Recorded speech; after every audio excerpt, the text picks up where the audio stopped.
Magandang araw mga kanoo. Ngayon ay nag-iinit tayo ng tubig dahil meron tayong titinulahing native na manok. Syempre, salamat sa ating tropang si Japeth. Makakalibre na naman tayo ng ulam ngayong araw.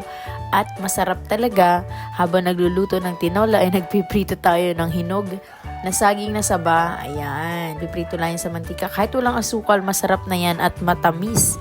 Para naman ay hindi tayo masyadong magutom habang naghihintay tayo ng ating ulam ngayong araw.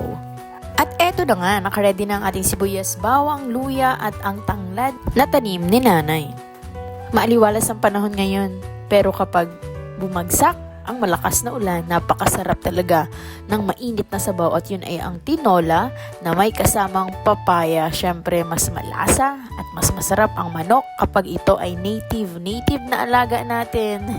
Hindi native ng kapitbahay. Ayan, masarap talagang pagsalusaluhan ang ulam ng kagaya nito. Ayan ang aming nakuhang papaya na hugis puso at wala pa siyang buto sa loob. Salamat sa aming kapitbahay na nahingan namin ng papaya. Ayan, masasarap talaga kapag may kasamang gulay. Mas masustansya at manamis-namis ang gulay na ito kapag sinama natin sa tinola. Kalasa na rin siya ng sayote.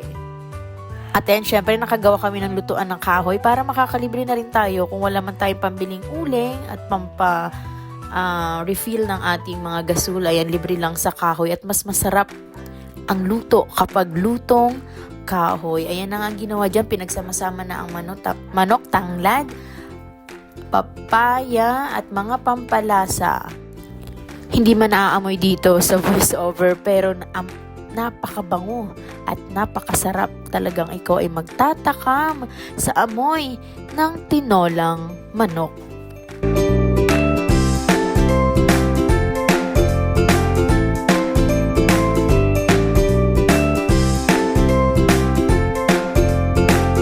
Dito nga pala namin kinuha yung tanglad kanina na talaga namang malago siya at magandang kunan. At syempre, ang malunggay, dito na rin yan sa bakuran. Talagang kapag nagtanim ka, meron kang kukunin kapag ikaw ay magluluto. Fresh from the farm, kahit hindi tayo nakatira sa farm. Ayan, ang papaya din na talagang bilog yung hugis niya at parang puso kapag siya ay ginayat sa gitna. Ayan, kumukulo na at mainit na ang sabaw, maanghang, mainit, malinamnam, masarap, talagang mapapahigop ka at paulit-ulit kang magre-refill ng iyong kanin. Bahaw man ito o bagong saing. Masustansya at masarap na tinolang native na manok. Marinduque version.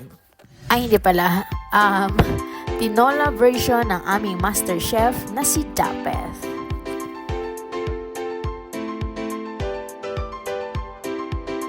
Mas masarap pa rin kumain kapag marami tayong kasabay. Talagang mag-aagawan kayo sa ulam, sa kanin. Ayan.